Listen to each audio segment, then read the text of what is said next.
Copyright disclaimer. Hey guys, welcome back. I'm Bill. I've been working for a few days now on a review of Avatar: The Last Airbender, the new live-action remake. I have footage of myself watching it. I might still make a video out of that. I just wanted to give my thoughts. It's been hard to formulate them. I've been taking a lot of notes, and I realized that everything I liked, there was also something I didn't like. I've honestly been pretty split on my feelings overall, so I wanted to split my thoughts into two videos. This video is everything I liked in the new Avatar: The Last Airbender Netflix live action remake adaptation thing. Like the video if you did and you want more videos like this. Subscribe so you don't miss the other side of my thoughts, the duality of watching Avatar: The Last Airbender. And let me know in the comments if you agree, disagree. Just remember to be kind. I just want to do my best to be mindful of my bias going in. I jump into a lot of fandoms for the first time with no context. Now I'm on the other side of that, and I'm trying to practice. I'm trying to figure out if I'm a hypocrite. That being said, while I talk about the things that I did like in season 1 of this adaptation, I do want to encourage anyone who went into this without seeing the original to consider seeing the original. Also to be mindful of just the concept that animation is not treated very well in entertainment, and I want to acknowledge it before I let that go and just take a look at this and the things I liked in the new Avatar. My gaming channel where I stream twice a week, Bill Chill Gaming, is linked in the description next to a merch store if you want to donate or support me there. And speaking of the description, there's also a link there as always to a card for social awareness, mental health, crisis lines, Trevor Project resources, things like that, should you or someone you know need them. Great segue, speaking of social awareness, that opening, I really appreciate the brutality, as unfortunately topical as it is literally right now and throughout history. There's something about doubling down on how brutal violence and war is. Definitely never was in question in the original. The grace and beauty of the airbending versus the brutality of the Fire Nation. It's really jarring and intense. The possum pigeon critters in the opening scene, as soon as I saw that, oh yeah, this is Avatar: The Last Airbender. Critter combinations are so fun. I like the action and like it more now that I see the Zack Snyder slow-mo shots are going to be spaced out. Like I said, we'll get into the negatives. I like the idea of Sozin tricking the spy, also burning the spy. Like, it really set this darker tone, and it fits so well in the story where it's like, yeah, that wasn't in the show, but yeah, that dude probably did that. I was bummed it wasn't in every episode, but I liked the intro. I loved getting additional time with Aang and Gyatso. I loved the Great Comet Festival. I loved when it came back. It's literally Avatar: The Last Airbender's Fraser Crane Day. I loved later seeing Aang call it the Great Comet Festival in the Water Tribe, and it's like, oh, bro. But like the ignorance there, no one's like mad at him. It's just so uncomfortable. Probably one of my favorite little details in the whole show. I'll talk about Gyatso's skeleton in the next video, but Gyatso versus Sozin was somehow really satisfying to see. I liked how intimidating he was walking through the wind. The dialogue was constantly hit or miss for me. I loved the conversation between Katara and Sokka about survival and survival of our culture, priorities during times of war. Zuko's conspiracy board was super cool. It really filled in the, yeah, he's been out here for years and how important this is for him before we get all the scenes and dialogue confirming that. Maybe it's because I've had bad experiences with this in the past. I enjoyed Sokka being silly after finding Aang. Like the, well, see ya, we're not taking him with. Ozai's painting mural thing with his children covered in fire. Appa not showing up and Aang screaming his name. Good setup for something we may or may not get in the future, but it gave me flashbacks. Also, Appa was cute. I liked seeing Sokka and Zuko. Despite the outcome of the fight, I liked how out of their element both of them were. I also loved Aang thanking Sokka for defending him. No one's ever fought for me before. I liked that little moment. I chuckled at Sokka screaming on Appa's back. I think that was good, classic Atla vibe. I also enjoyed the added detail of Aang stealing Zuko's notebook. I just thought that was interesting and unique. The obsession that he's had turned into useful information for Aang. I wish Aang had done it as well. I love seeing Katara block the fire blast on the back of Appa. Autocorrect put Papa. Katara blocks fire blast on Papa. Good God. The memory of Gyatso helping Aang focus out of the Avatar state, and it kind of foreshadowed what Katara is going to go through. I just wish she had played a little role in that, maybe, or Aang communicated that to Katara. That's in the other video. Momo was cute. I liked his design. If we're gonna condense it, Gran leaving the water scroll in Katara's bag was great. I love the little scenes of Zuko and Iroh at the market. I do wish Iroh had talked a little bit more about collecting antiquities or art like he did with food in season 1. Those two actors did really well together. I was not disappointed from the extra Kyoshi that we got from the trailers. That was always exciting and engaging. I liked the added "you need to be at my shrine to talk to me" thing. Suki's actress was great. Wasn't a fan of the dialogue and some of the writing choices, but Suki was great. As was her mom. I really liked seeing someone kind of a more hardened generation brush up against a naive, younger outlook on life, and neither's really wrong. It's just experience informing outlook and choices. And it really did a good job at setting Aang more so in a different world than what he's used to. Overall, the performances were good. There were some moments here and there, but everything I found lacking came from the writing and the editing, more so than the performances. I loved Aang and Katara's little splash moment. I thought that was really sweet. Despite what we don't get in this season, I liked setting up what a good learning environment Katara brings for Aang. Aang on an airball hitting a statue, 10 out of 10. We still could get it. I missed the check this out with the marbles. Good performances and the clunky, awkward Sokka Suki training. Yeah, they still did a good job. I have a lot of other things to say about it, but the performances were still good. This was definitely both of their first times flirting or being flirted with. I loved when Suki talked to Sokka about being a non-bender and having to keep up with that level of ability. Seeing the councilwoman, Suki's mom lady, with the Kyoshi fans was amazing. I loved that. Kyoshi was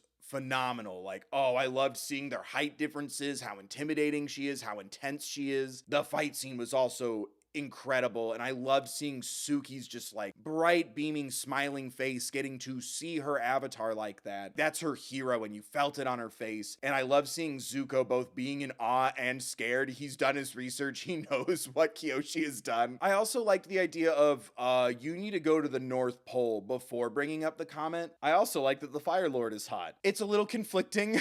I couldn't help getting lost in his pecs and eyes, but he's also the Fire Lord. Azula Among Us mission was great. On paper, bringing Azula into season 1 is super cool. I was kind of hoping we'd get more missions with Azula and see how she becomes so battle hardened by being the hidden dagger up the Fire Lord's sleeve. I liked Katara's mental block and her bending, or as I called it, her trauma dam. I liked addressing that. I liked how it was handled. I wish that conversation had been with a different character. I liked the idea of combining multiple stories in the Earth Kingdom to all be in Omashu. It gives Omashu more of a presence, more importance, because then it gets taken over at the end. And when it worked, it worked. Zuko bringing up like that he wants to do things by the book. He believes his father does things by the book. Being above gossip. I liked this delusional Boy Scout element added to Zuko more. The Cabbage Man fake out was silly. I enjoyed that. This is weirdly specific. I liked Azula using a bow. I liked the precision, the duality of Zuko's swords, the precision and accuracy of Azula's bow. I enjoyed that. I liked combining that Sai's informant was Jet's traitor. Speaking of Jet, the Freedom Fighter casting was really cool. I also enjoyed someone with authority telling Sokka to value his creativity sooner. Again, I like the performances overall. I'm just going to highlight the ones that really stood out to me. Azula reading her letter, that voiceover was so good. And I liked connecting her to Zhao a little bit. I did like Jet in Omashu because it added to his extremist outlook a lot. Zuko and Aang's fight and the Scarf Lady. I loved that battle. I loved the dialogue, the choreography. I love the Scarf Lady getting involved in like, you're attacking a child. Like, I loved that a lot. Good action, good heart, good comedy. There was something so fun and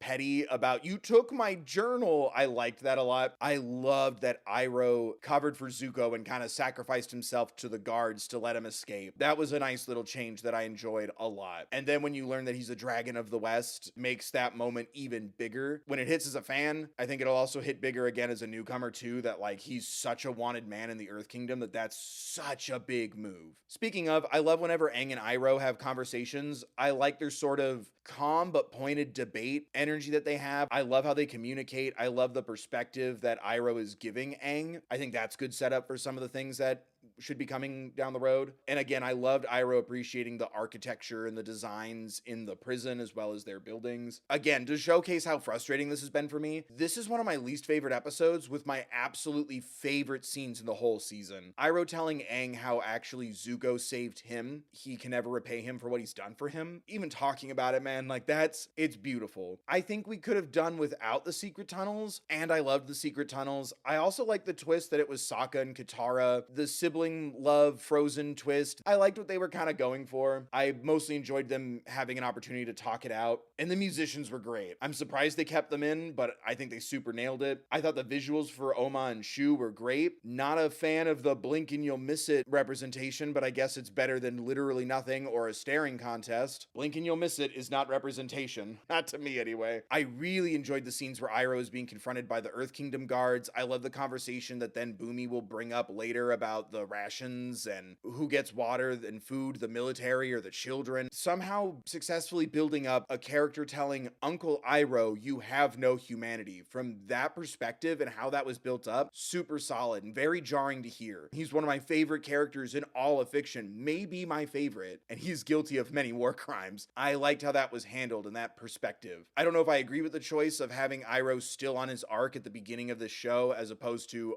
a man at peace trying to help others, but that was a good way to take it. Even if I don't agree right now with that choice, that was a great way to do it. And then cutting to Iroh and Zuko at Lu Ten's funeral. Already you get the gossip that's already emerging. His son's a hero and he'll be remembered as a coward. Ozai just handling it like a business transaction and how cold and just disconnected he is from this. Seeing Zuko almost do that and then double back.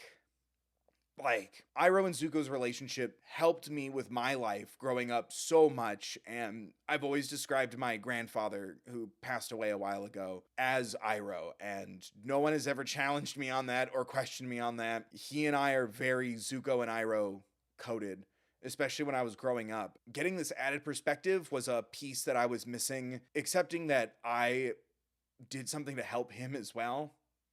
I don't want to trauma dump. That was something I had to learn later in life, that I helped him and he appreciates me. It hit on all those levels, and like seeing that as a teenager in the original and seeing it again as an adult destroyed me, and it meant so much to me. Adding that scene was just such a beautiful way to approach it. I treasure that so much. It's my favorite scene. I made it 3 notes. I made it 3 notes into the Leaves from the Vine musical reference in the score. It just destroyed me. It was so good. The performances, the writing, setting it at the funeral, sitting next to him.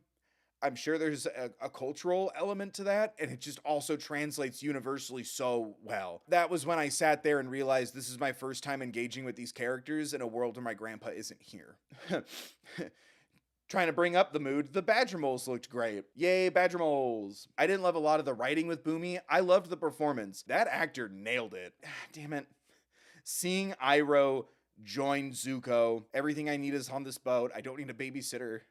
How about a friend? Tying that to Aang and Gyatso, perfect. The almost smile that he gave, like, oh man, to be this happy with how much I cherish those characters, you did the impossible. If nothing else, you did that. Oh, and I loved hearing Leaves from the Vine, but also Zuko alone in the musical score. Fantastic callbacks to that. I really like Katara's ice block move. I thought that was the best of the water bending for me, was the ice stuff. I also like that they drew attention to it and like, oh, you learned this from observing earthbenders, something we will hopefully see other characters do. I loved Sokka helping that lost girl in the woods before we get all the spirit world stuff. I also liked when Zuko was being a brat. No, I'll just do it myself. Like, it felt very childish. This boy is way too young to have been banished from his home and sent out into exile. Like, it really fit. Azula trying to manipulate the Fire Lord was great, and I loved how the Fire Lord gave Zuko props. He discovered the Avatar, and if anything, it made things worse as he used it as a weapon to twist the knife into Azula to make her more threatened. The Heibai statues are great. Everything about the visuals with Heibai was excellent. Wish he was around a little more. I thought it was a cool and interesting choice to put Katara and Sokka in the spirit world. I like that it gave us this mythical way of introducing more of their character, backstories, hardships. I also enjoyed the nod to the skipped episodes from the original, that they're all like stories and rumors heard from the villagers in the background. I really liked that. Oh, I heard he helped people through a canyon. Oh, I heard that he stopped a volcano. June, my queen,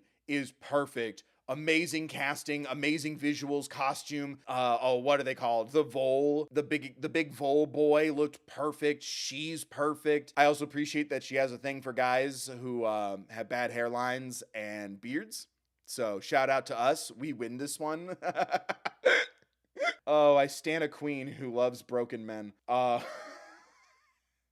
I loved her dialogue. I loved getting her perspective of this like chaotic neutral lens of the world, this flourishing pessimism in her. I really liked that. I liked the comedy Sokka brought by freaking out in the spirit world. I liked the idea with the fox stuff. I thought that was really cool. It's utilized well later. I liked how unnerving it just was, where the first thing that happened was a fox said pain. Just the idea of a talking animal saying pain to you while holding eye contact was already very intense. While I feel like he should have just gotten his own episode, I loved Ko. The reveal, his design, the execution, the fact that he looks like a mask. I like that he's the obstacle here instead of Sokka and Katara just being sick for an episode. The ticking clock was a little too intense to spread it over 2 episodes. I love getting to see Aang talk to Gyatso again. I loved the reassurance he gave him that this wasn't his fault. It's a blessing in disguise that he wasn't there, because he would have died and there would be no airbenders. I love that it gave him a bit of peace while also not overstaying his welcome, and Aang needed to let this go. He can't just always keep coming back and talking to his ghost. The spirit moved on with the closure that Aang is okay.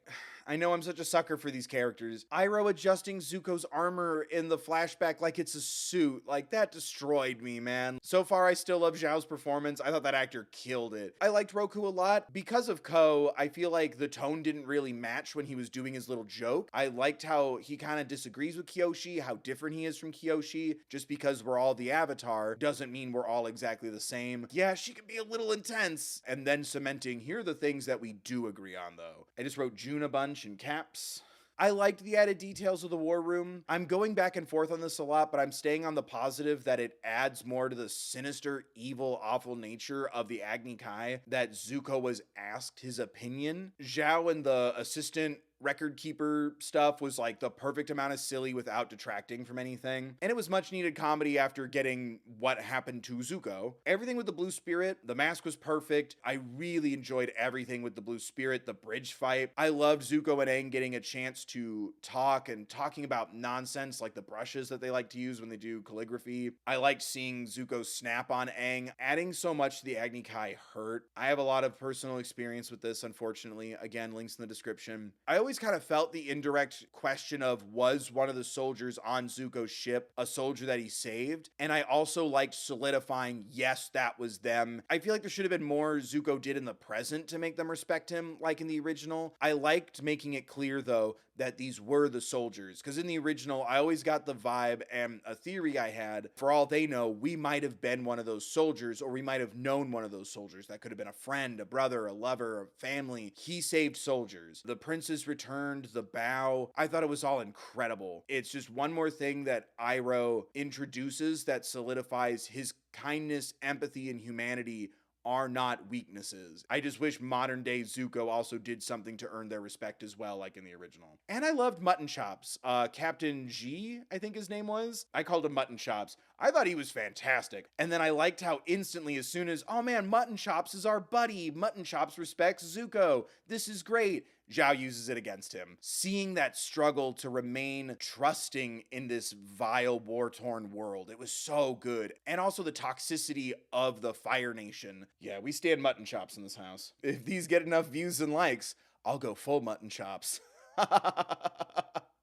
I'd like to give some kudos to the actors who played Mai and Ty Lee. They shouldn't have been in season 1. Their edits for their introductions or lack thereof was constantly like comedic in tone. It would just pan over to them or cut to them. I want them to have that intro. I'll talk about it in the other video. I wanted to give them kudos. I feel like they did great. The show did them dirty. You should have given them proper introductions. It felt almost comical. If you don't have a plan for them yet, save them for season 2. It's okay. I really enjoyed Yue's performance. I really liked her and Sokka's flirty energy. I think the I saw you in my dreams was a great way to expedite their relationship, so it didn't feel too outlandish and it felt more like young love, and mysticism was involved. I liked that a lot. I like the irony of Master Paku talking about how water is about adapting and change. Also the misdirect of, yeah, you'll train with a master tomorrow, and it's the healing hut. Women belong over here. Healing is one of the highest of callings, and like, that's okay. I don't want to disrespect you, but this isn't for me, or this isn't the only thing I want to do. I want to be a fighter. These rules are awful. You should be in an environment where you're choosing healing, and then it makes it a high calling. Being forced into healing is different. I wish they had done more. I just think it was kind of messed up to enlist the women last minute when they're not trained in combat, and I'm like, they're gonna die. It felt too comparable to the 41st Division with the Fire Lord. I still liked a lot of it. I just felt like we didn't give it enough time. I liked the dialogue between Katara and the healer. I loved how healing looked too, and the discussion of like empathy. It kind of reminded me of like Reiki a little bit. I liked that. I kind of really loved Zhao's I want a cool nickname energy. I just thought that was really well set up. I like how it kind of set him on the unhinged path, even though they might have gone a little too far down that path. He's not here for the right reasons. He wants to overthrow the Fire Lord as well. I liked how we started slowly delving into Zhao's madness. I liked the kids wanting to learn Katara's moves. I'm just like, again, maybe Katara could have taught some of those moves to the women so we don't get a mirroring of the 41st Division. I also really liked seeing our main trio take down a firebender ship and then realizing that there's so many of them. It gave very classic Avatar vibes. Zuko and Iroh saying goodbye was so strong. The weight in that moment is felt there, reminding him to like use his breath and to be warm and every bit of advice he can think of before he goes. I also really liked Iroh and Zhao. Like, it was like a mental battle. They're both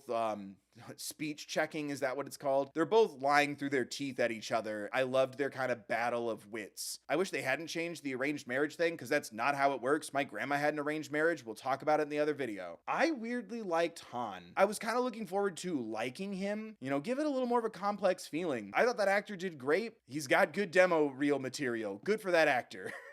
I liked adding Avatar Kuruk. I liked that he battled with the spirits. It was strange bringing up no one felt like he was active as the Avatar, and then we never set the record straight. I liked him warning Aang about his magic knife showing back up. I like how the spirits damaged his connection to the Avatar state, so he can't help Aang. I liked going out of our way to over-explain why Zhao just went for the moon spirit and not both. An entire race of benders just being wiped out. Can you picture that? Yeah, dude, I can. As silly and uncalled for as Momo's fake death was, I can at least give it that it needed to set up the Oasis healing water for later. The Oasis looked amazing. I loved how magic and just unreal it felt. I like the tension rising while they're kind of hiding stealth mode style from Zhao. Zuko versus Katara was nice. I liked seeing them both using more advanced techniques, things that Katara has learned, things that Zuko learned from Iroh. I also liked Get Over Yourself Avatar. Zhao calling out Aang for being like, I'll just turn myself over. I'll go peacefully. That's not always gonna work, dude. Get over yourself. This is bigger than you. Just like how Aang can't just talk his way out of everything or fingers crossed for world peace. You gotta do something, my guy. I appreciate them expanding on Aang combining with the ocean spirit more. I like tying it into Aang and what he's going through. This is your world. This is your story. I liked that recurring theme towards the end. I call him Oshang, Ocean Aang, the water kaiju.